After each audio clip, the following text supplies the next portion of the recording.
I don't know, maybe I'll just start it off then. Whatever you want. Okay, sure. Just have it like this. Okay, welcome to the podcast. David Narbecki. Yeah, how's it going? It's going pretty swell. Today I just kind of wanted to talk with you particularly about Rattle, which is a short film that you and I made.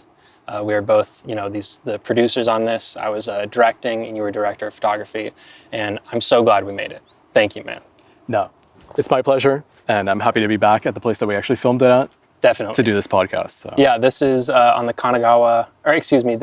Kanagawa side of the Tamagawa River, just outside of Tokyo. That way is Tokyo, right? Yeah, and we're on the Kanagawa side of it. Yeah. But very unique landscape that I think, contributes a lot to the vision that you had for the film in particular. Definitely. So we'll just kind of start there. I mean, I had this idea, I think probably a year ago or over a year ago, and it was this dream I had that, I was back in Arizona at this point, and I had this dream where I was talking to this girl, she's a random girl I knew from high school. And I don't remember what she was saying, but she was in the middle of talking, and I was like paying attention to her, not really paying attention, but I was looking right at her face like this. And then she goes, yeah, and then I was at the, and she opened her mouth like, and alarm clock sound just came out of her mouth. I remember this conversation now that you mentioned. Yeah. Okay, yeah. So I think we were in maybe a coffee shop or potentially over the phone or something. And ever since I had that dream, I woke up and I was like, that would be a cool film. Yeah, actually, I do remember I was in Arizona. I had that dream. I woke up, I wrote it down right away. I think it was in my notebook or maybe on my computer. So the actual film was different. It was an offshoot of that, but it had that same moment. And then I created a story based off of that. Yeah. So I think I was thinking to myself, because that's not a short film in it of itself. There was no actual story within the dream. So I probably started off, I'm trying to rack my brain here, but I think because at the time when I came to you, I think I had more of a story, potentially. But then I built it out more. And I thought to myself, well, it's interesting to have that dynamic between a man and a woman. And although it wasn't quite this way in my dream, it is interesting to be kind of like on a date in sort of a dreamy environment. And so I thought a picnic makes sense. A boy and a girl on a picnic. And then the boy in particular, he's not paying attention to what's going on. And then I thought okay, so this girl, she opens her mouth, she turns into like this villainous character, freaking him out. And then, so it would make sense if she kind of has the power card, essentially, and she knows what's going on, sort of, or she's the mastermind, the controller of the dream, sort of. This is very abstract-y. And then the guy is freaked out. He doesn't know where he is or who she is. And that's the kicker. Sort of a scene from Christopher Nolan's, sorry, not Memento, the dream one. Not Memento and not... Inception. Jeez Louise. As soon as you start a podcast, I'm like, I can't fucking think anymore. And then I also have a concussion, essentially, from banging my head. I jumped straight into, so I'm going to keep on rambling more. But there's a scene in there where she doesn't know that she's at a dream, the lady in there. Yeah. Elliot Page or Ellen Page before. And that was so interesting to me because you don't know you're in the dream, and then you figure out that everything around you don't know where it is, because even when you and I are having this conversation, we don't have like the whole idea of how we even got here in the first place, because we're not necessarily thinking about it unless we actually go back to recall. We came through there, we came through here, we got these chairs out. Which I think is really interesting for film, because a lot of times the audience might not exactly know how you ended up in that location, and especially we're often filming at locations that aren't like physically connected to each other, but we're putting it together in the edit to feel like they're entering one place and then appearing in a different area, which is kind of dreamlike in a sense as well. Yeah, I think absolutely. That's kind of like one of the things that was really interesting about this was trying to play with what's a dream, what's reality. And even in the second half, when the guy wakes up, what's real, what's not, and how our memory and kind of the dreamlike state continues into our day-to-day life. Then how to represent that through the acting, through the camera. Absolutely. Yeah. I think films in general are like this collective dream. Yeah. It's that the dream and a film are the closest two things together. I feel like a film is closer to a dream than it is the actual reality that it's trying to represent. Yeah, that's a good way to put it. So I had this idea, and then I brought it to you, and then you added so much to the whole pre-production process, and of course through the production and further. Well, I just kind of guess we'll get into the film because that's a really interesting aspect. We shot this on, super 60mm film.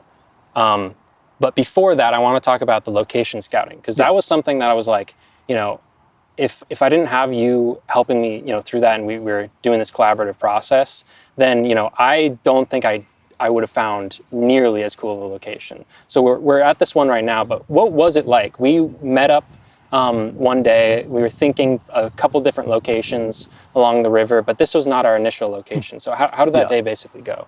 So I think even before that, we had done some like virtual location scouting on Google Maps based on kind of the locations that we had been to in the past or whatever seemed good, just using like Street View or the equivalent. And we landed on just this general area, the Tamagawa River, having both sides to it. You have a lot of different locations that kind of felt more dreamy. So there were some really good locations that we didn't end up working at, but maybe in the future we'll end up using it because they're just so beautiful. Yeah, I have a whole list on Google Maps now. But those are more maybe the classical dream sense of like, it's beautiful and picturesque, but hearing what you wanted to kind of bring to the project, what was the intention behind some of this, it wasn't so much that classical beauty that maybe for other projects, if we were doing something very similar, I would have recommended some of those other locations that feel like, something picturesque from the Lake District in the UK or something like that. Whereas this feels much more like something on a different planet. And that's, I think, why this location ended up being kind of so important. And when it comes to the visuals, when you're handling that as the director of photography, a big part of that is going to be the location, the set design, the outfits, all of this stuff that goes beyond the camera can end up being just as important or even more important in some cases, like this project in particular, I think, to crafting the look of a film. And then also not just the look of the film, but also enhancing that story or really adding a level of information that helps put the audience in the right kind of space to understand what it is that you as the writer and director are trying to convey. Yeah, definitely. So we looked at a number of different locations and kind of like what you're saying, so many of them were so beautiful. We were getting some test footage as well, particularly some of the locations over on the Tokyo side of things. They looked really beautiful and they definitely would have worked, But I think particularly for the vibe and when you kind of empathize with like the characters and where they're at, and the dynamic that's going on, and also the fact that he doesn't quite know where he is, and he's really just focusing on the woman in particular. It's kind of like the background and the location really kind of has to reflect that, where it's like it is beautiful in a way, and that there were some, it's green behind here. You might be able to see it on the video, but at the, we filmed this in January, right? No, or it was December. November, December, but it was it was even very interesting now, like kind of, 9-10 months beyond that to come back here, and it's very like green and lush. It's very green. It's warm too. It's very hot. I'm sunburning David as much as I can today. I wonder, even talking about this, I wonder if this would be a good location to film now. I don't know if it would be the same, because I think it had a very interesting look at the time, because the trees weren't as green, they weren't as like vibrant. Yes. It was a lot more desaturated. Yes. And whereas the other locations that we had scouted were actually a lot more of that green, lush look. And I think overall, the most interesting aspect of this conversation about the location scouting or the location itself is that the couple is having a picnic, which I think most people's image of a picnic is going to be that very green, you were even talking originally about like rolling hills. Yeah, that's actually very true. And we ended up landing on something that is not like the ocean, which is kind of the alternative to a picnic, but this very rocky landscape that I think most people would not actively decide to have a picnic here. Definitely not. It's a weird thing. And it's like, it gets in the back of your head or even in your subconscious of like, I mean, it's not impossible. Yeah. But this is Just not off a little bit. It is a little You know? off, you know? Now that you remind me, my initial idea, I think in my head when I was building out the story it was like this, almost like Infinite, European like, countryside, infinite Yeah. hills, sort of a liminal space. Yeah. That's like, right.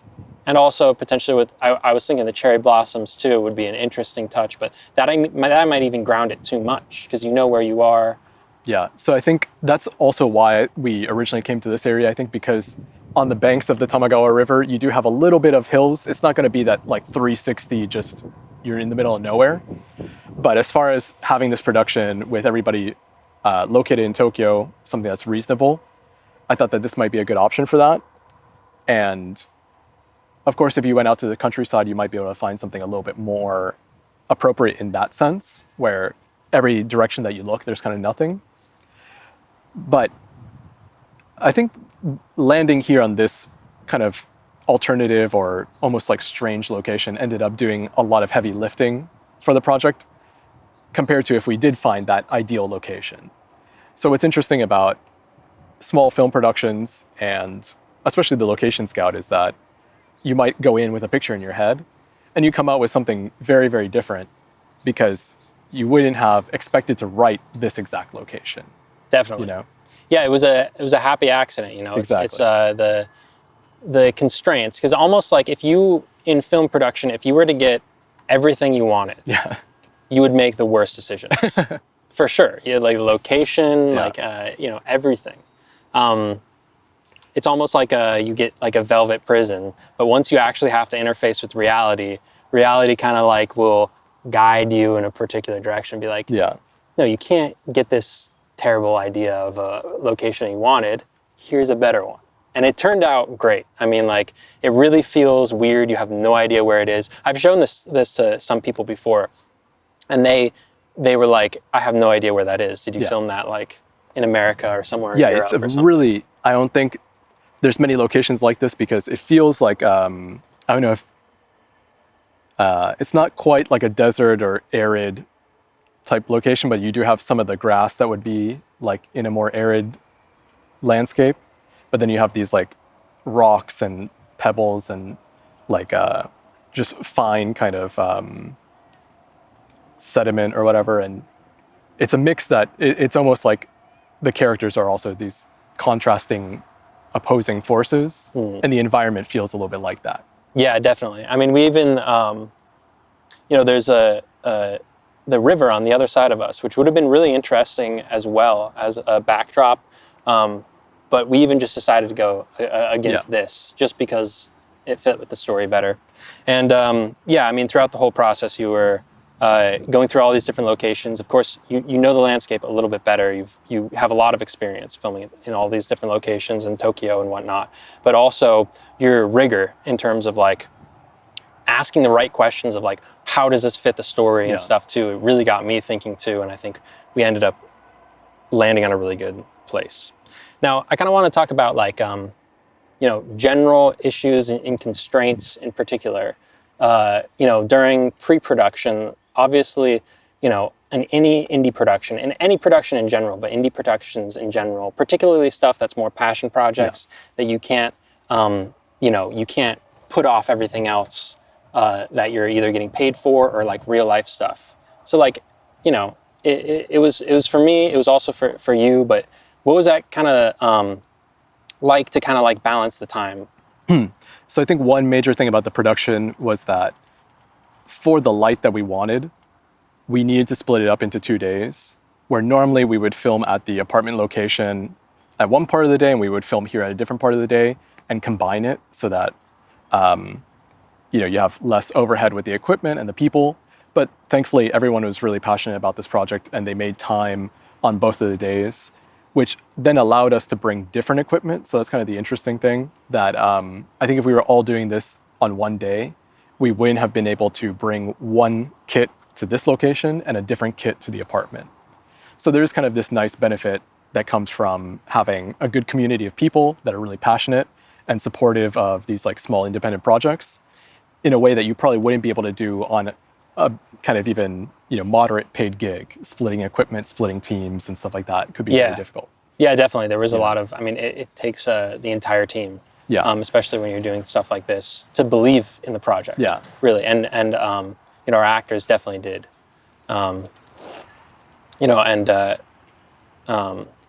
So also we should mention that there were 2 days. Yeah. The first day was at the first location, and then the second day was here.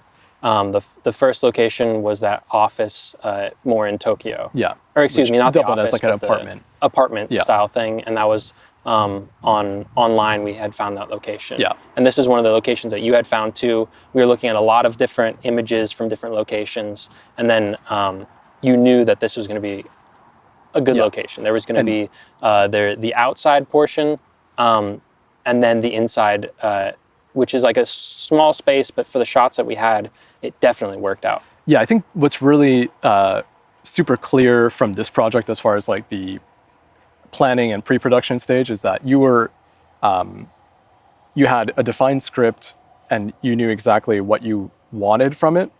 So it was a lot easier to find these locations where it's like, we don't need to have the whole house with like a kitchen and a bedroom, a kitchen and like a living room, just in case.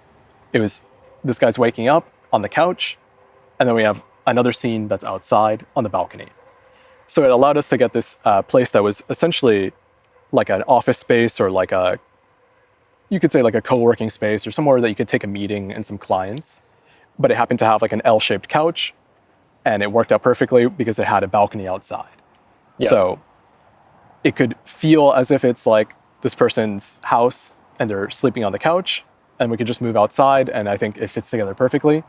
But we didn't have to spend extra time, money, and energy sourcing an actual like apartment that has all these things, which can be kind of difficult and expensive in Tokyo. Yeah, it worked out perfectly. Yeah. It was a really good price too compared to a lot of the other ones.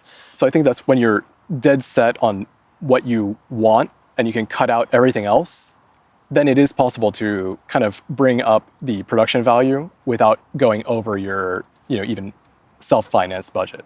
Yeah, 100%. I mean, like, it takes that extra effort, and you have to spend that time. But it's a balance between time and money, where it's like, if you don't have the money, you have to spend more time. Exactly. Obviously, we want as much capital as possible.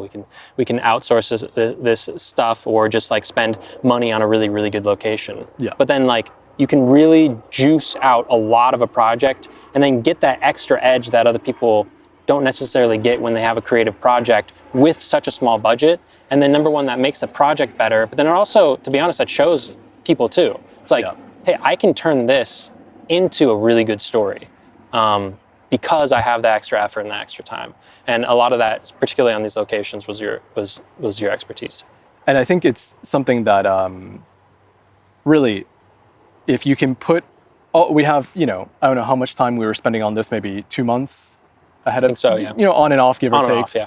But if you can maximize the amount that you plan and kind of make an efficient schedule ahead of time, not only are like the actors and everyone else involved going to really appreciate it and respect you for it, but you're going to get a better product at the end instead of trying to figure it out later, figure out in the process.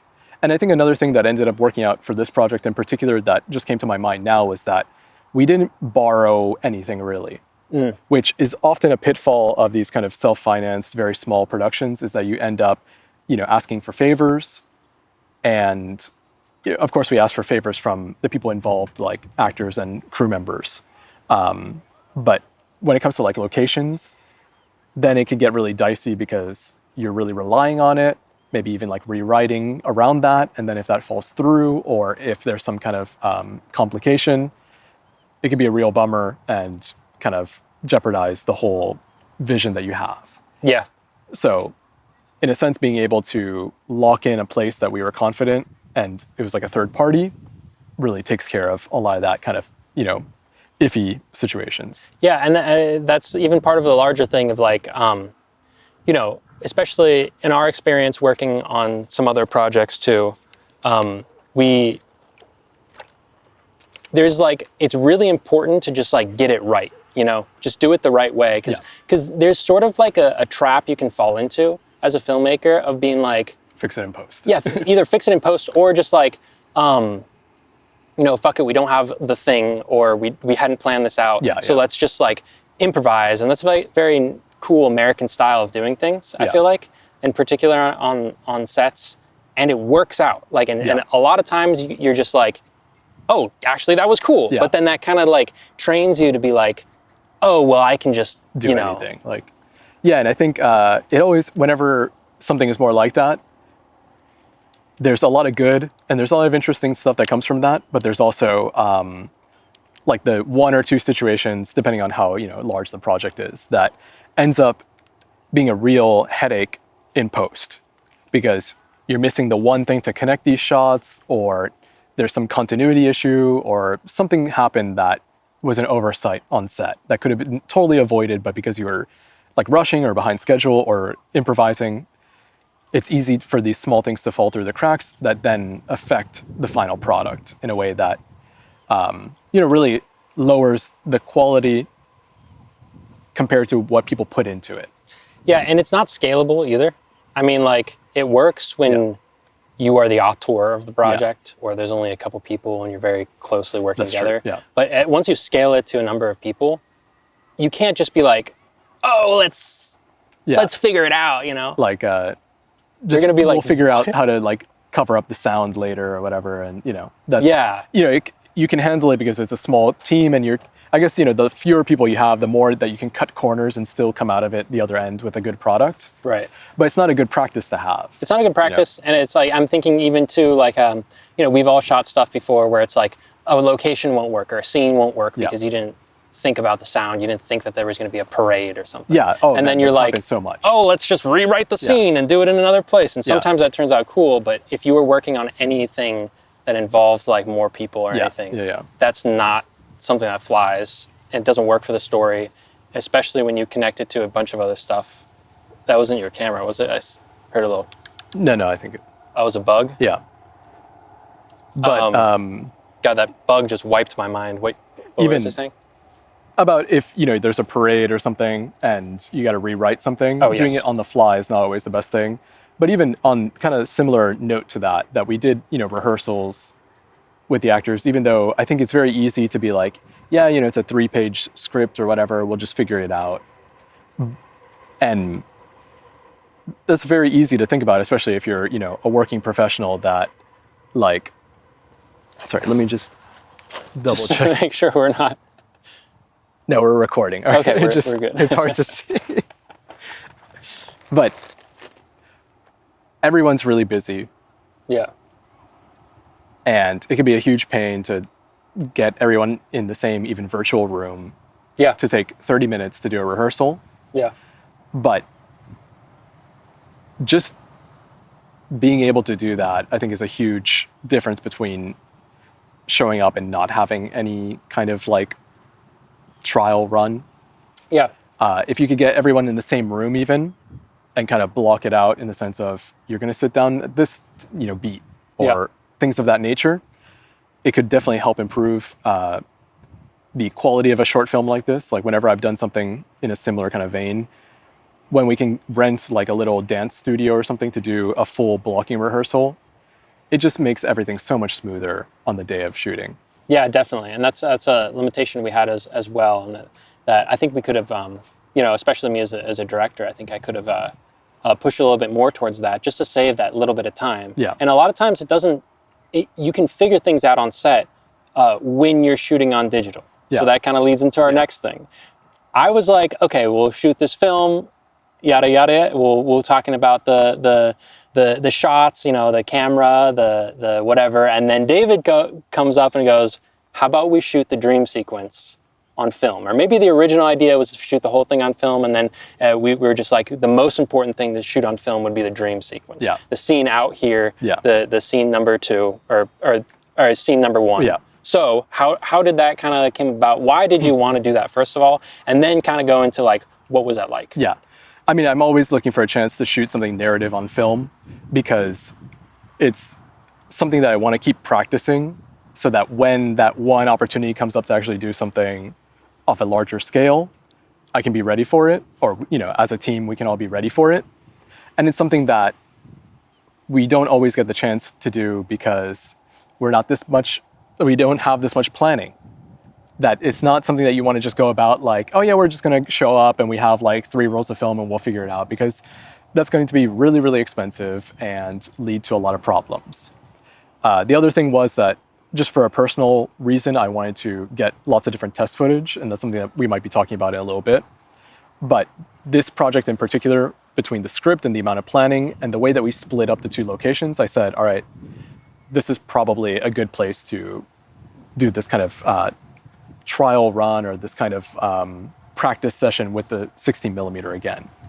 And part of that was also because I wanted to rent a 16mm camera for the chance to test it out, because let's say a client does want me to use 16mm. If I'd never used the camera before, then I would want to do some kind of test to begin with. And this gave me a good opportunity to be able to have sample footage to get familiar with a Bolex that was converted to 16:9, so the gate was like expanded. And I wanted to know exactly what that was like. And also, I had never shot 16mm in Japan. So I'd done it in the States, and oftentimes you're sending it to California to be processed and scanned. But Japan... From Florida? Yeah, or anywhere in the States, really. There's not too many places that... Yeah, pretty much most people, you're probably sending your film to California, regardless of where you're at. Even New York? Maybe New York. New York might have something. Might have something still, but even then, because the chemicals are different, and the whole process is different than, say, stills 35mm. Really, you need enough of an infrastructure to have that business be, you know, maybe New York. I don't know if Kodak up in like Rochester has a facility, probably. So you might be able to do that, but I've always sent it to California. And you got to know the right people. and Japan, especially, you have to know the right people. And like anything in Japan, the process to do something that involves like a company does take a little bit more time and paperwork, but I'm glad that I was able to do it in advance. So now I know exactly what the process is like if I need to do it in a kind of larger capacity. And so that was kind of one of my big intentions for this project, was to get more familiar with the workflow of using 16mm film shooting in Japan. Right, so then from the pre-production too, because you really have to think about the pre-production. So kind of talk about what did we decide to do? And it was already going to be a good idea, but how did we decide to shoot this coverage-wise? Because you know, you walk onto a normal film set and they're getting coverage, they're getting everything from one angle or a lot of overlap, and then different angles for different shots. But how did we decide to do this? So, because me and Grant had worked on some Japanese film and TV productions, the way that they approach kind of blocking and then covering a scene tends to have less of a master shot and then the traditional coverage, but they're going in for different pieces and almost filming in an editing continuity. And so we wanted to kind of experiment with that style of filming. And especially with this script, I think it was much easier to break it down in a similar way. It wasn't like a lot of complex movement, you know, changing locations, things of that nature. So I think it was an easy kind of test run to do that, what they say in Japanese is katowari style, which also happens to really fit shooting on a 16mm Bolex, because it's a kind of hand crank camera, which means you only have about 30 seconds or so per take. And even the film itself, you only have about 2 to 2.5 minutes on that one roll of 100-foot film. And based on those circumstances, it's pretty easy to use a Bolex 16mm camera for, say, a music video, or some kind of maybe like lifestyle commercial. Right, because lifestyle commercials are music videos. They're more almost like montage scenes. Like you can fit different shots together. You don't have to worry too much about the continuity sort of thing. So and you could roll little pieces. You could roll, 5-10 pieces. seconds at a time and get exactly what you need. Whereas what we quickly found out, especially on Rattle, was that even 30 seconds can be quite restrictive for like pacing and for especially for this. I mean, mood. one of the shot. I think the first shot we did on this Volex, I was like letting it run for like 15-20 seconds or something. Yeah. And then we cut it, and you were like, "We have like 2 more of those." If you want to do that.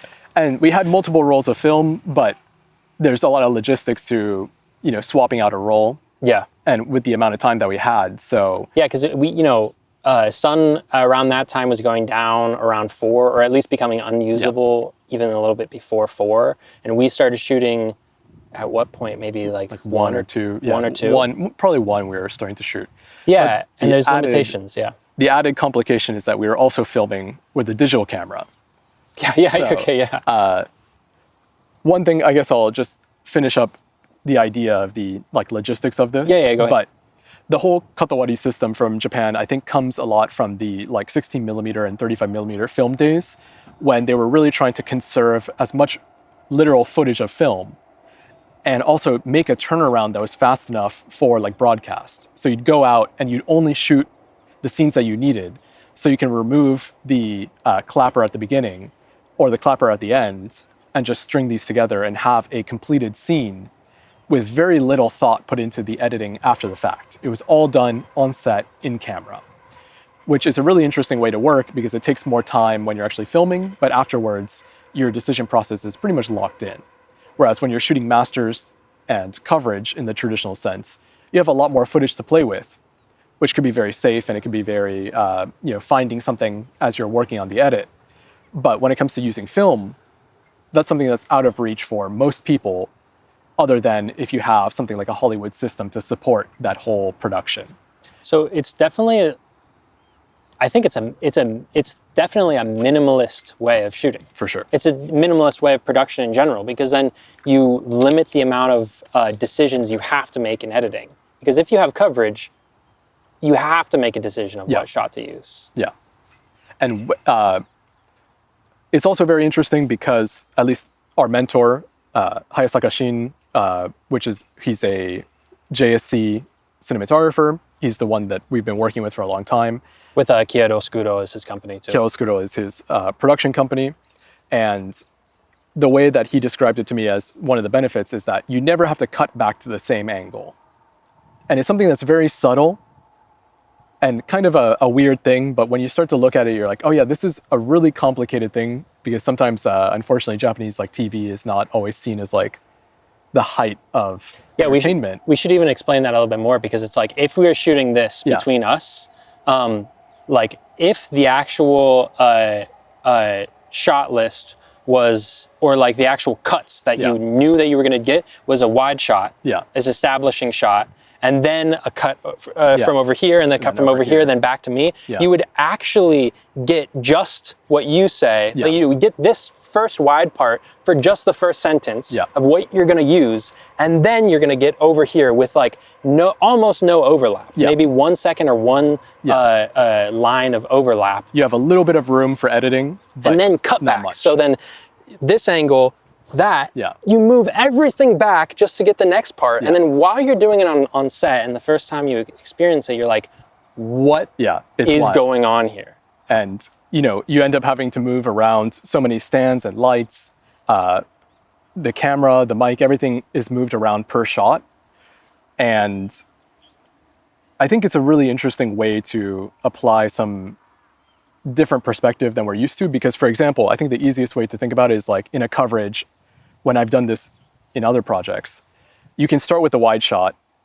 And if you want, you can film a master from the wide for safety if you really wanted to. But the problem with that is then you're tied to the continuity of whatever you filmed in that master. 100%. So if you only film an opening, say like a push-in, and that shows you the environment and where people are at, and everything else is just individual piecemeal shots, it doesn't really matter too much about the continuity if an actor is holding a cup in their right hand or left hand, things of that nature. But you can kind of slowly go from like a slight tilt down, and then the camera can slowly go lower and lower until you have this shot that's like from below and really ominous. And the audience probably doesn't see it happening because it's so subtle and slow, but it's so effective. Yeah. Whereas in traditional American coverage, maybe you just have that wide and then two static angles that don't really move. So you can really play with the visual language of each scene, like to this small degree. Yeah, and it's even the little detail of like, you know exactly what the last shot is right when you're filming the next shot. Yeah, it's really, like, you don't have to think about any of this like continuity stuff of like, oh, did we miss something? Did we don't have that insert or whatever? Because if you need the insert, you're getting the insert, no questions asked, you know? 100%. And it's also, you know, so as a director too, on my side of things, it made it way simpler because, you know, I know what the last shot was in terms of the performance and the take. It's really fresh in my mind. I know what Reza said. So then I know what Jalani has to respond. Like, and how they have to respond. How he has to respond. We know, first of all, like we know exactly where we are in the script. There's no question of like, oh, I'm flipping the page. What? Oh, where's the script? You don't know. And then holding all this stuff in your working memory, like. And like, you know exactly what makes sense for the reaction. Instead of like, if we're doing normal coverage and we were like, doing everything from Reza's side and then everything from Jalani's side, I would probably say something like, all right, Jalani, just give us a few options here. Let's do this because I don't know exactly. I kind of forgot. And then I would probably ask to see the playback, for example. And it takes a lot of time. It takes a lot of time. And on this sort of thing with the Katawari, we're never watching playback. Almost never. Hardly ever, unless there's a mistake or something. Yeah, the thing about the Katawari system is that you don't have anything to cut to if there's a mistake. So occasionally we do watch playback because we need to make sure that the timing, the delivery, something was right, because that's your only option. Definitely. But other than that, it's not looking at playback necessarily so much to think about like what kind of direction to give for the next shot and things of that nature. Yeah, because you already remember. Yeah. Exactly. And you don't have to watch playback because you knew, you know, this is on the director side too. It's like, you know exactly what the pacing was. Yeah. And you know when to call cut. Like a lot of times I'll be like, give it extra 10 seconds because I actually don't know when to call cut. And then I'm just offsetting that decision into the editing booth. Yeah. But I know exactly when to cut, and you need to know when to cut when you're using film. Exactly. And like when you have to offset that decision, it's not just once, it's every single take, which means the editing process then becomes this multitude of decisions to make that are all kind of, each individual one feels inconsequential, but then when you add it all together, you know, it's this overwhelming task that instead, if you can offset that to when you're actually filming it, it does kind of take a lot of that processing power that you need later and just like shrinks it down. And occasionally, you know, it might not be perfect, but at least you have to work with that. There's no other option. And there's a trade-off, which is you got to move quick. Yeah. There's no dilly-dallying around, you know? And that's everybody, you know, especially with the actors too. They need to always be, you know, it's a basic professional thing, but you always need to be there. You always need to be looking in the right direction. And then from the camera department side, as well as the director, everybody on set needs to be moving in one really cohesive fashion, because you are going to spend longer on the process as opposed to if you were getting safety. I think, so this was like about a page and a half of pretty simple dialogue. There's the time when they stand up, which, you know, you might have that as a separate shot, but you could probably do it in like an hour and a half, 2 hours if you're just doing master coverage, you know. But it took much, much longer, not just because we were using film and doing the Katawari system, but also because we were filming it on a digital camera in addition to the film camera. Yeah. So, so if we were to put this a number on it, I feel like if we filmed it the normal style, we maybe would have had to spend 2-3 times as much. Yeah. probably.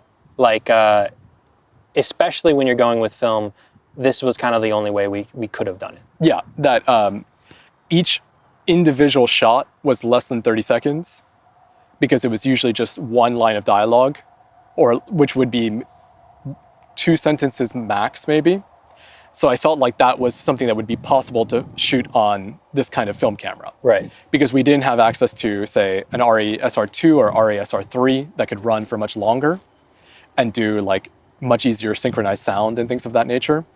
So the use of the Bolex is a little bit limited for narrative film, but it is the kind of camera that Christopher Nolan used for The Following. And so it's possible, and there's plenty of amateur kind of films out there that were shot with a camera like this. So it was really interesting, a good exercise, a good kind of training for everyone, including, I think, the actors and the other crew members involved, to experience something that we just don't get to do too often these days, you know? Yeah, definitely. Yeah, absolutely, man. I mean, I'm so glad we filmed it on film, and it looks different too. Yeah, maybe we can talk about, you know, we're going to be talking about this, but maybe we can talk about this a little bit, like, what is the difference between the digital and film? Because, like, you know, it actually really is a hassle to use film, and you, especially the digital camera we were filming on was a Blackmagic Pocket Cinema Camera 4K, and we were filming in B-RAW, which has so much flexibility. You know, like, what is the actual difference? So originally I wanted to use these two cameras because I wanted to do a side-by-side comparison of film versus digital to kind of see what are the differences. Is there some kind of physical difference, or is it just all the story that we tell ourselves about these two different mediums? And I had a set of lenses that, and so I had a set of Super 16 lenses, and I happened to have 2 copies of the same lens in some cases, which is like a really not common thing to have. Your gear was set now I've downsized some of this, and I had the intention of downsizing it, so I kind of wanted to have this like last moment to do this really unique experiment in a sense. But I ended up having 2 copies of the Zeiss Superspeed 16 millimeter and 9.5 millimeter, which ends up being something like a 28 and a 50, which is a really nice combination to have if you're trying to do something like this. And I had other lenses that we would end up having to like swap because I only had 1 copy of it. But especially for that first shot, that it probably is not going to make it into the final version, but we had a wide shot, which the 2 cameras are pointed at the same exact thing at the same exact time with the same lens. And it's just a really unique experiment to kind of show the differences between film and digital. There's so much quality, you know, there's like it's very different between, you know, we were talking about a little bit about this earlier, but it's like, even in the things like the rocks and the blanket, because of there's such nice roll off and all these other features, the texture, but even beyond that too, it's kind of like the whole package of like the way the photons are hitting the film that gives it, you know, just a different vibe where it almost has like a very it has a very specific opinion on how that image should be rendered, where it's like digital is a very objective way of looking at the world. But the reason I think why people a lot of times find film more pleasing, and why they emulate film, even on stuff that's not necessarily super film related, but they emulate a lot of these features because I think it's a very similar thing between the way humans look at the world and the way film looks at the world, particularly in the constraints that we both have. Where it's like, if you are too perfect about it with digital, you'll end up noticing things like the rocks or the blanket will have a very particular contrast or be very sharp, which is how it actually was. But like when I'm looking at you as a human right now, like there's less data being processed on the rocks because they're not important, they're not moving, they're not alive, but you are moving, so you almost have this particular quality or contrast that digital doesn't get, because digital kind of picks up a lot of information. I mean, obviously, you know, if you wanted to show the rocks, you could get an insert, a close-up of the rocks themselves. And that would tell the audience, cue them up that they need to pay attention to this. But maybe it's something that with digital, it ends up being a little bit too like rendered in a way that could draw your attention, or the film is a little bit more like of a separation, because it could be something about the way that the skin tones are rendered versus the other aspects of the frame, that the skin tones tend to be a little bit more pleasing and draw your attention compared to some other elements. I kind of, looking at the footage, there is a clear difference to me, at least, without having done a film emulation on the Blackmagic side, but I haven't been able to come to an exact conclusion as to like what is the effect on the viewer. Right. But I do feel like going forward, for viewers of this, for clients, to be able to see a direct side-by-side of film versus digital is going to help them decide what is right for them. Right. And then we can add a third option there, which is going to be emulated footage. But as we were kind of discussing a little bit earlier, is that maybe it's worth rolling some test footage to have a reference point of what that film would look like. So then you could bring over that look more accurately and authentically to your digital footage. Right. Because I've done a lot of different like tests and work for film emulation. It's a thing that I'm really passionate about. And a big aspect of that is just how you're using the equipment. Like obviously 16 millimeter, you're not gonna have image stabilization. You're not gonna have a monitoring solution to mount the camera in a lot of different ways. You're probably just gonna have to be looking at an eyepiece. Your selection of lenses is gonna be very different than what we have in the modern day.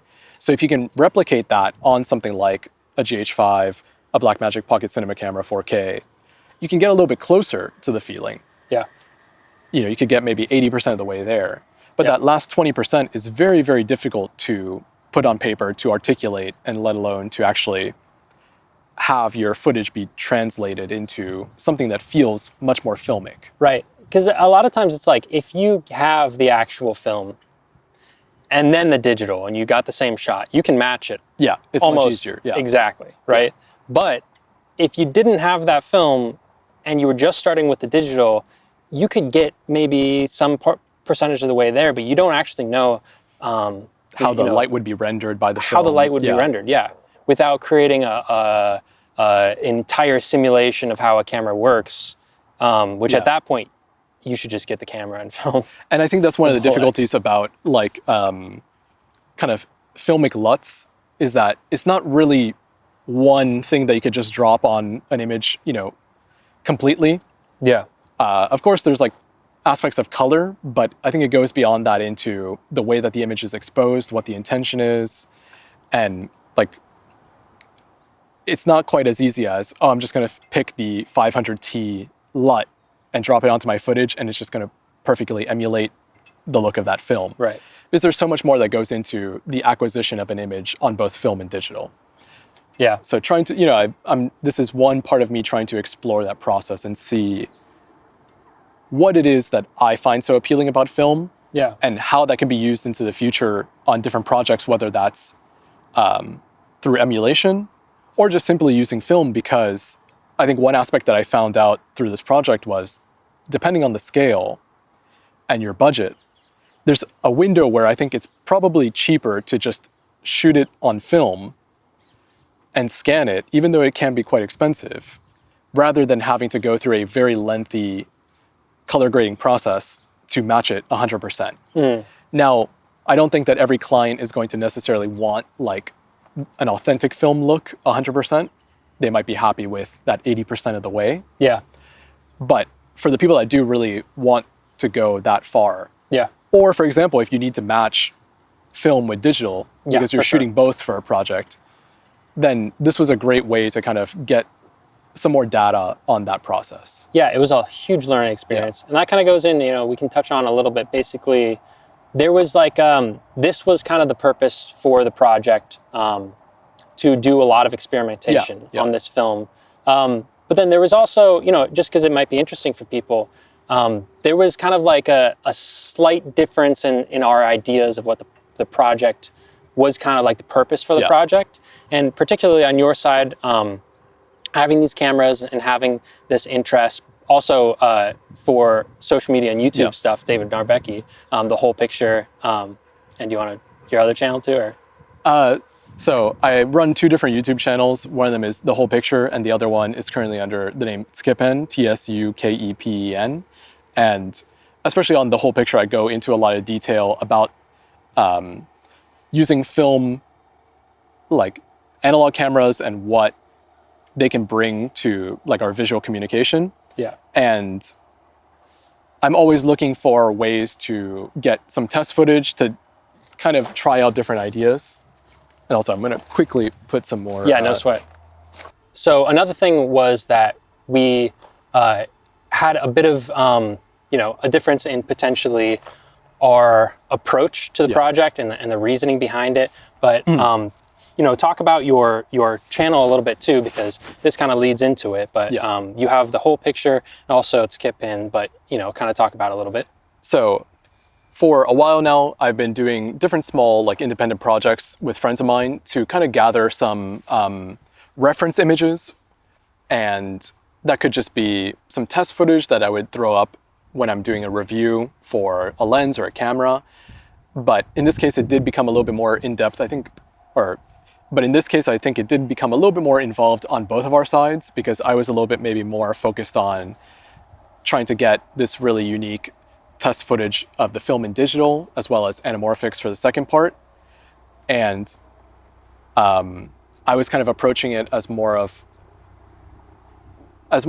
kind of similar to what I'd done in the past for a low stakes kind of YouTube filming or example footage filming. Yeah, and so we had like a couple phone calls, a couple meetings, but if you're not like, because also we do live very far apart, so there was we were trying to be, I think, very efficient in terms of like getting all this together. And I think my initial idea was like, well, I have this idea for a short film, let's do a short film. And then you had mentioned originally, let's go into this project together, especially as co-producers, and it's going to be a really useful way, and also like the purpose for doing this project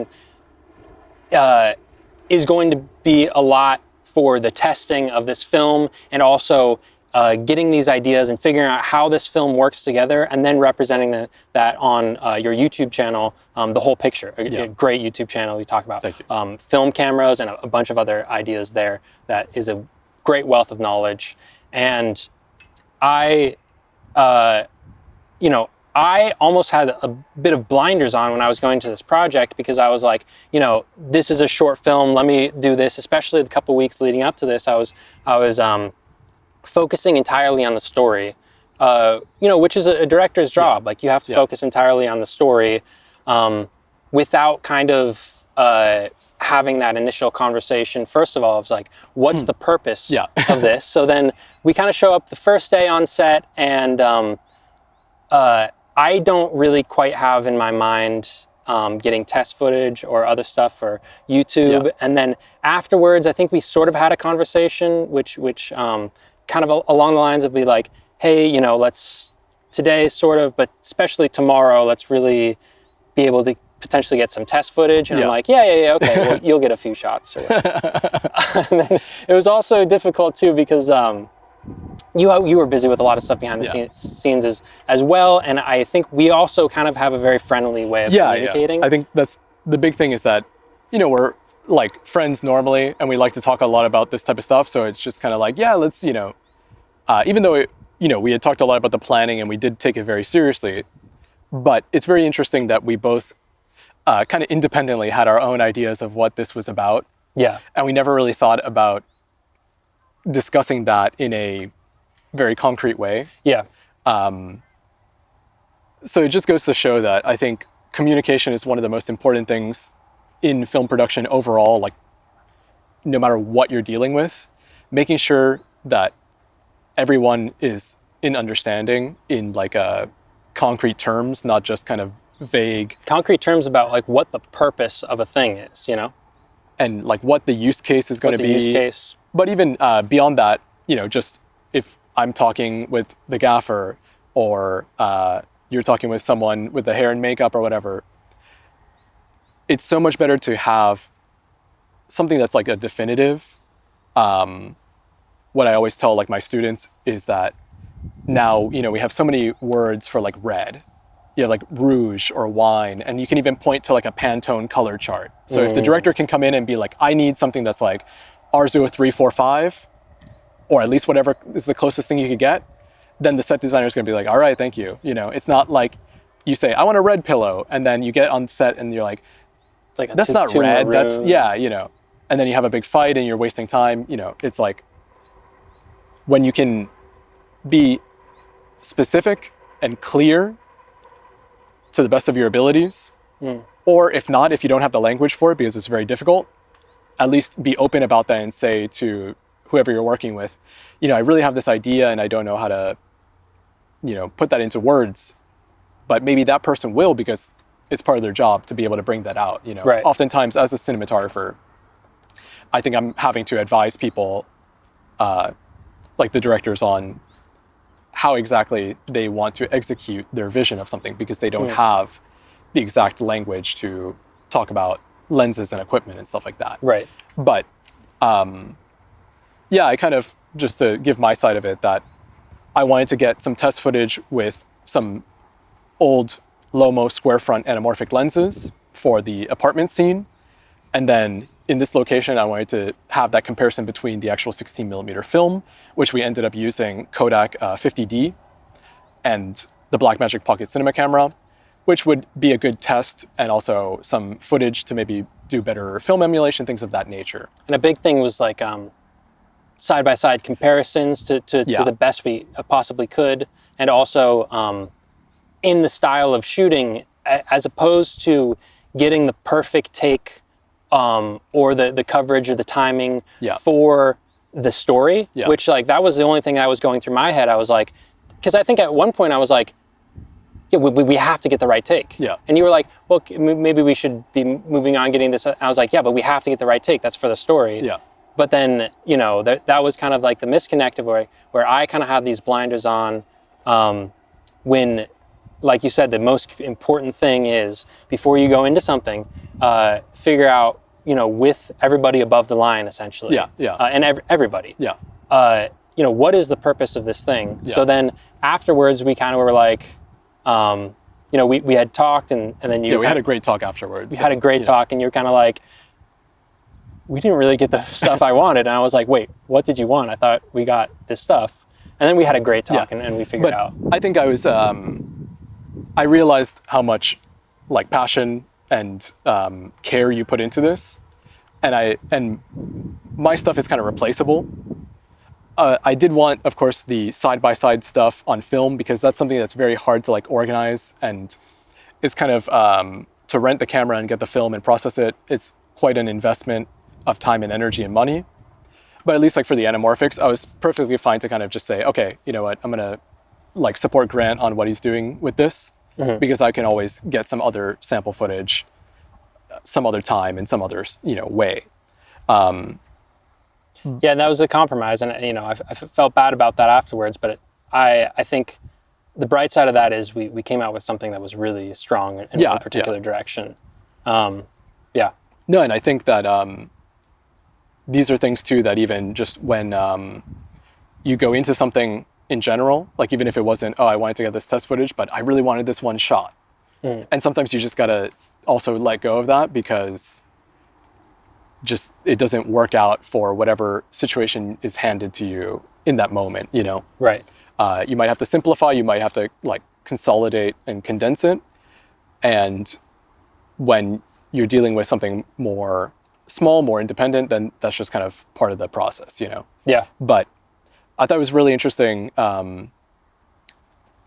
how easy it is to just think that the way that you're thinking, it has been conveyed. Yes, 100%. Through some like cryptic, like, oh yeah, like we're gonna do this, right? Cool, awesome. Like, yes. And then it ends up being something very different. But yeah, it's almost like the founder CEO mindset, I would assume. Yeah. Where you're like not really paying attention to, like you have like one very particular tunnel path and you grab hold of everyone and start sprinting towards it. whether they like it or not. Yeah. So it's a weird thing. You have to understand, the people and the dynamics and stuff really. But I think it speaks to just how like prepared and serious you were about this, because in general, I don't want to speak for everyone, but I'd say pretty common case that someone's like, oh, I have a 3-page script, let's do this short film. Kind of, I don't want to talk down on anyone, but just saying like people are not taking it as seriously, maybe, that it tends to be something of like an experiment or like some low stakes thing, So just to see how much you got involved, and one of the coolest things that I heard was that you were like making notes and then listening back to that on like when you were out walking or running or doing different things to kind of like process the information in different ways. And that's a technique that I've like adopted into my own workflows, because the more that you can kind of interact with that information, the more you can see it from a different angle in a sense, in a way that you probably wouldn't if you're just simply reading and writing and making notes. To have different kinds of media to interact with, whether it's like recording the actors doing a walkthrough, table read, listening back to that, and trying to identify this like little micro thing that you wouldn't pick up in the moment. But definitely it's something that in the edit, on the 40th view, you'd be like, oh yeah, this one thing. And that could have been totally avoided if you had done that process kind of in advance in like a light trial run. Yeah. So it's things that people don't really consider for a project of this scale. But I was really impressed by your approach with that. And so I kind of then said, okay, these two things are going to be opposing to each other to a certain extent. So we're going to then go forward with the more like important one in a sense. Well, I mean, I appreciate that big time, man. And, the reason why I got so serious about it, because I knew I was working with such talented people. I mean, you from the get-go, I was like, I want to make this with you. And this is like a opportunity that I can, borrow your expertise and also just have this thing that we're collaboratively creating together. And I was like, this is something that is a fantastic opportunity to make something that I know would reach like a strong level. And then also once we got Jalani and Reza on board, I was like, this is going to be great. I had Jalani in mind since the beginning, to be honest, or probably since I met her. If I had the idea before, I knew she was going to be great for this.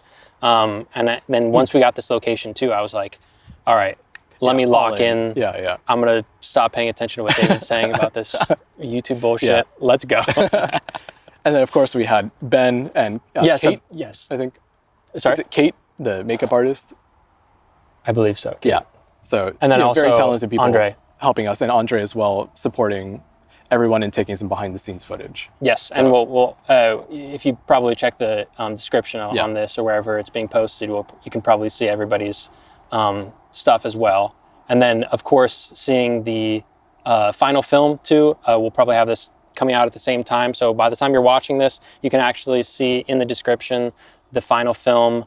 It's out. It's fully out. And another thing too that we'll finish before our camera dies is the open source element of this. This film is totally open source. So we did, I'm glad it all worked out, because we were juggling like a lot of different ideas at the same time. Beyond, like, there's the story, and the film, and then there's everything else that we wanted around it. So it was a lot to take on, but it worked and then out. Everything else in our lives too that we're balancing. There was like 100 things all at once. Quite interesting to pack so much into this one project, but I think it was worth it, Right, and then just to mention about the open source thing. So basically, my idea about this open source thing, I think I had this in my mind a little bit before, and then I really kind of developed this idea after we had filmed this, particularly once I knew we had such good footage and a really good opportunity here. My idea is that software is largely open source. A lot of software these days is based on an open source or includes elements of open source. Like any large application you're using, potentially 10-20% of it is open source. One of the biggest operating systems in the world, Linux, is fully open source. And then I started thinking this idea can also be mapped to video production as well, because Video production, especially these days, I mean, all the way from pre-production to post-production, is using digital, editable, shareable files. And these files are a lot different than code files. But fundamentally, there's nothing in my mind that's stopping an open source workflow from applying to filmmaking, because the way I see it, video production is a software project of a certain sort at the end of the day, particularly when you get into post-production. Yeah. So I thought to myself, I'm going to try this out. And this film right now, I mean, you can go on GitHub and actually see the link.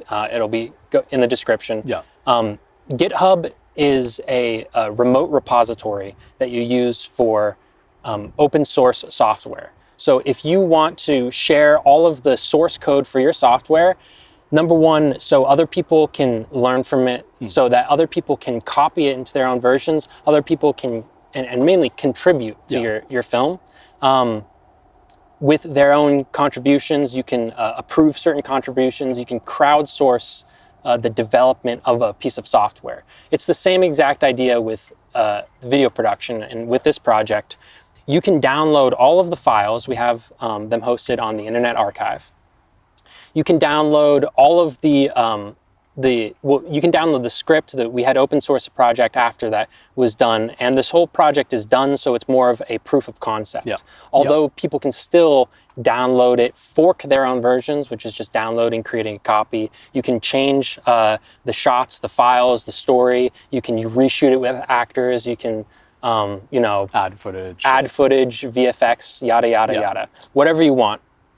The purpose of that is really, like I said, as a proof of concept, and also going forward, imagine a future in which there is a crowdsourced contribution film where an indie production, especially if you think of like digital productions, all the way from pre-production to post-production, you can crowdsource shots. And then particularly in post-production, you can download the project files at a certain part of the video.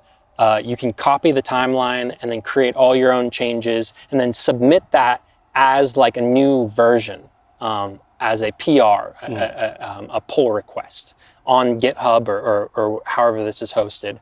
And then the maintainer, who would be like the director or editor of this project, they can download those changes, view them, and then potentially add those as a part of the project. I don't think this needs to be explained to death, but it's just such a novel idea, and it's hard for me to explain because like I've never seen anything too much like this before. Although there has been small experiments, but I feel like now more than ever, it's more possible, for sure, than it ever has been before because of how easy it is to share these files. And I think a very simple way to explain it would be like the studio cut versus the director's cut. That imagine if you had access to your favorite movie's entire footage, and then you could find a different angle that maybe now all of a sudden, instead of following character A, the film is now much more centered around character B. And how does that change it?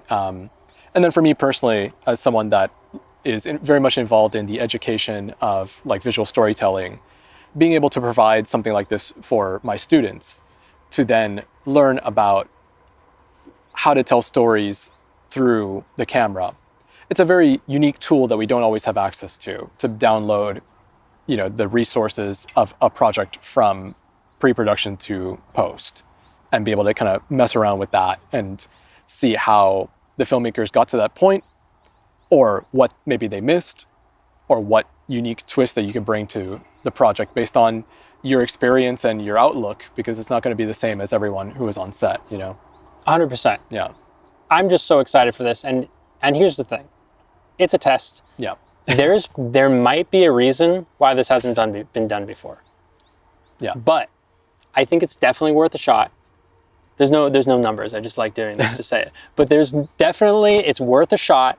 And I think this might be something that just hasn't been fully executed yet, but is really on the cusp. Yeah. I think it's hard to share filmmaking and video production in this capacity, particularly with sourcing, open sourcing it, and then also making money off of it too. That's a difficult thing, but it's not impossible. I mean, if you look at software, the nature of software is different, but there are still absolutely ways that people make money off proprietary versions of open source software, or using a particular piece of software in a larger proprietary piece of software that then gets sold. Or there are plenty of different ways to do it, but you can think of that potentially on film too, where it's like, imagine there's an open source scene that someone wants to use in a full project, and then that's a project that becomes profitable and sell,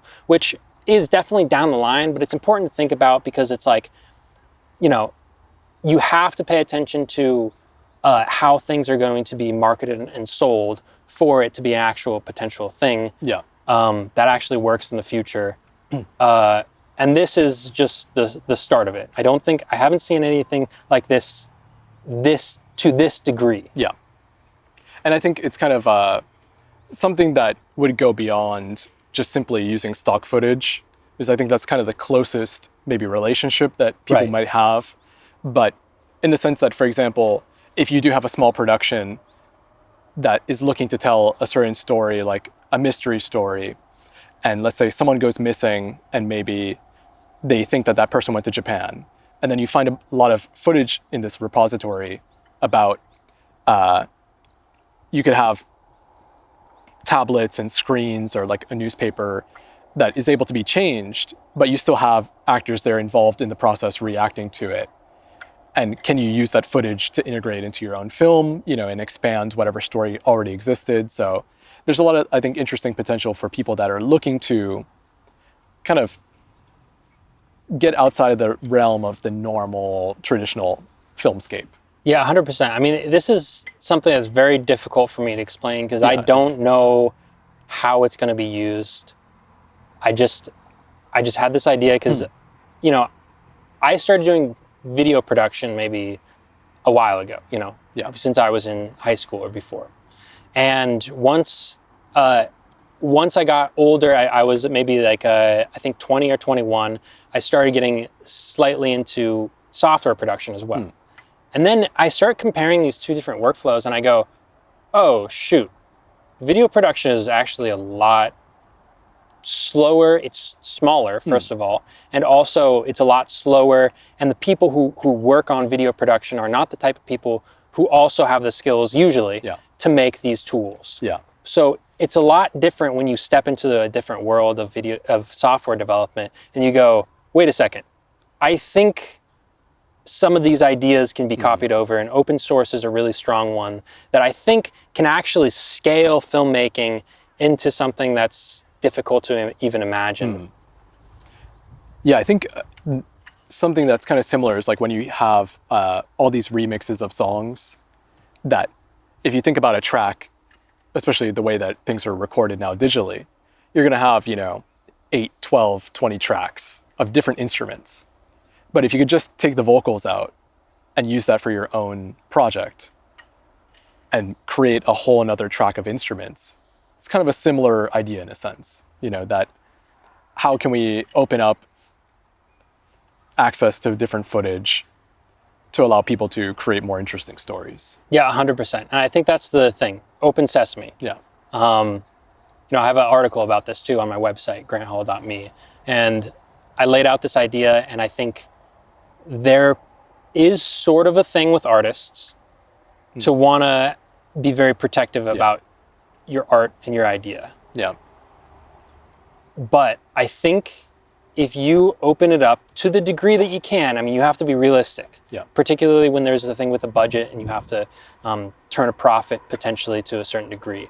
But if you have the ability, if your number one goal is to create the best story, or to have the best story exist in the world, if you open it up, it's not going to hurt it. Yeah. And I think giving the opportunity to open this process up potentially gets the best possible story out.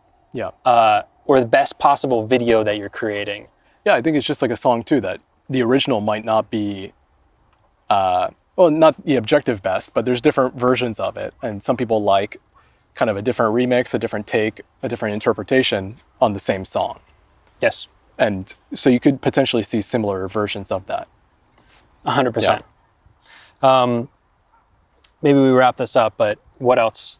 Any other good ideas you want to drop on these people here? I mean, I think, like we had talked about, that one of the biggest takeaways that I have is just communicating and having open dialogue with everybody involved in a way that I think one of the biggest problems that we face in work, but especially like film production, is a disconnect between the expectation and the result.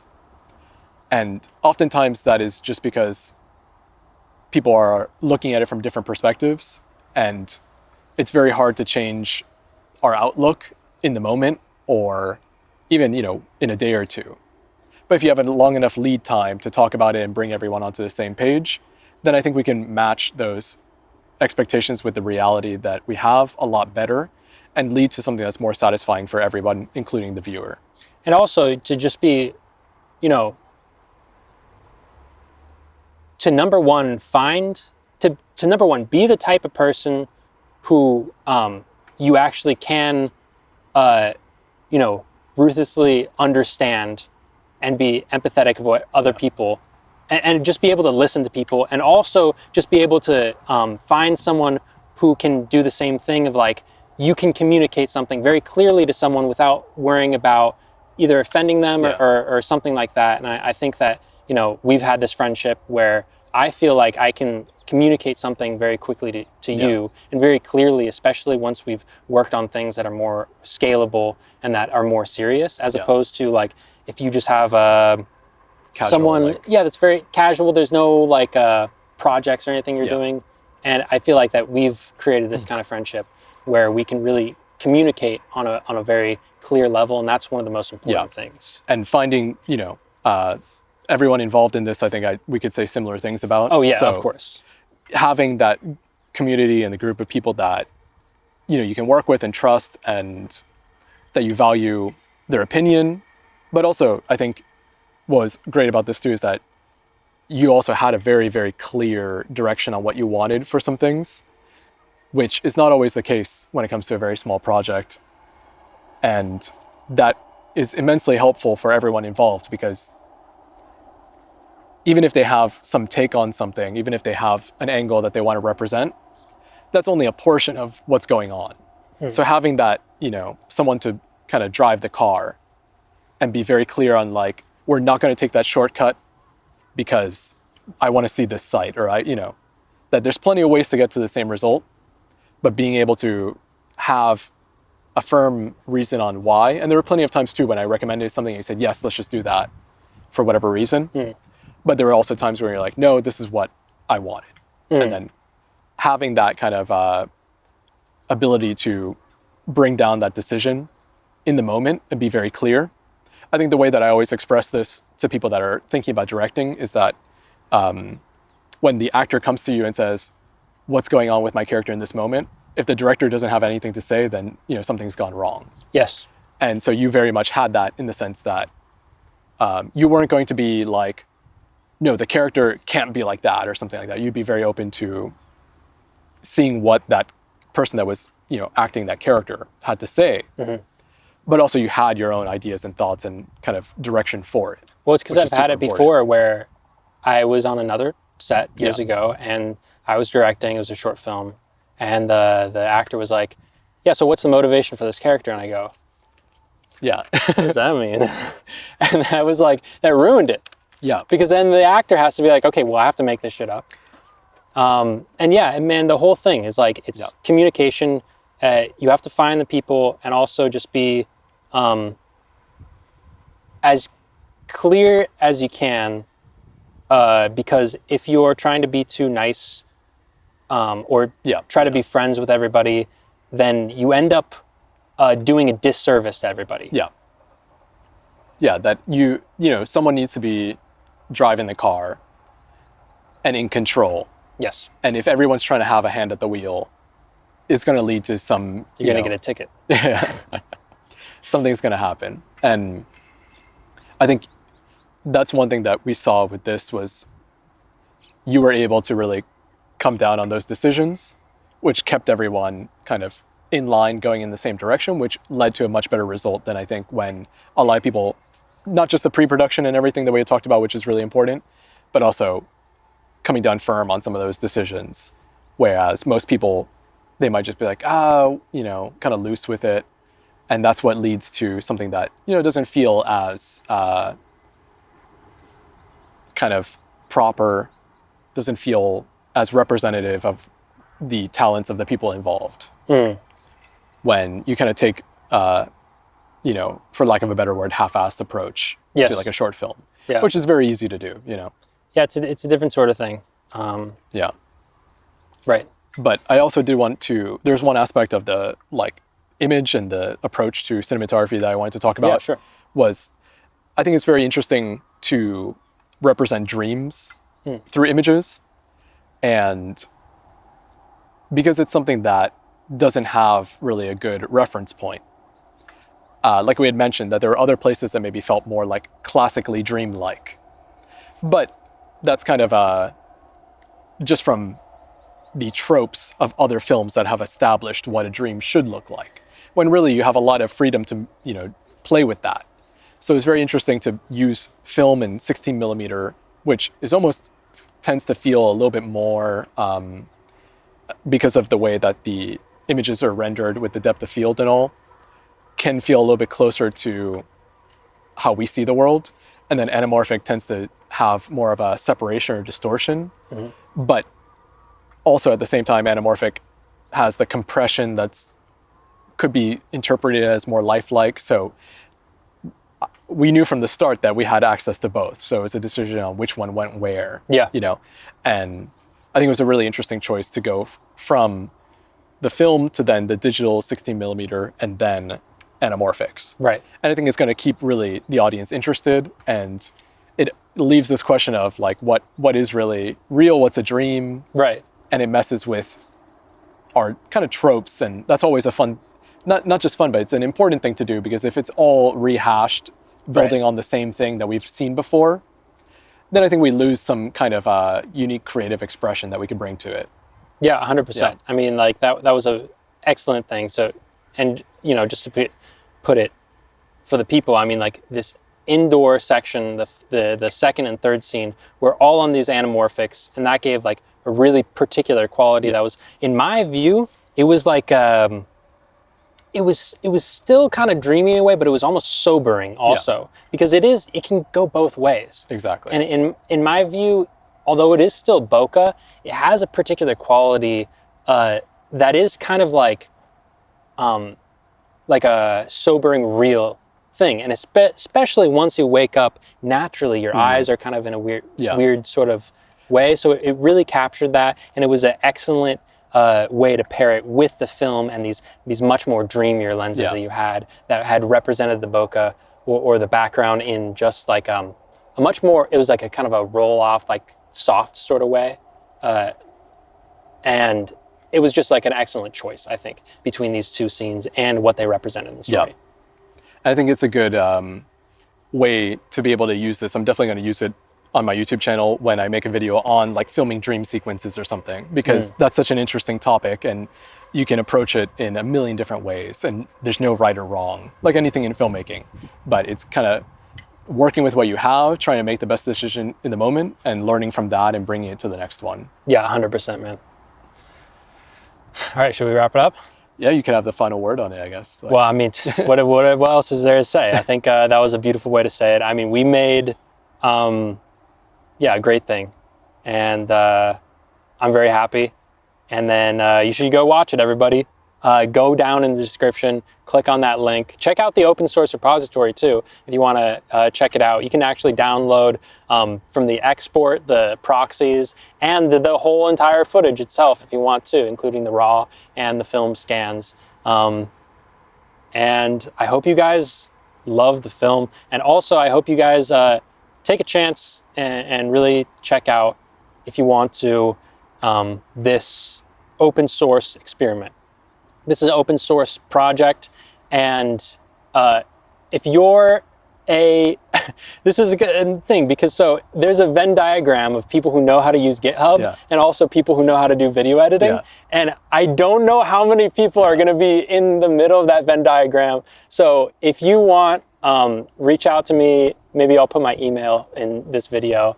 If you really want to, or reach out to me through GitHub. There's like an issues section. If you want help, if you are a video editor and you want to try this out, I will help you walk through this. Unless this goes viral and I just go, screw it, I'm not helping anybody. No. But anyways, that's it. I'm gonna stop rambling. This is awesome. Thank you so much, David. Of course, thank you so much. This is great, and let's do it again. Definitely.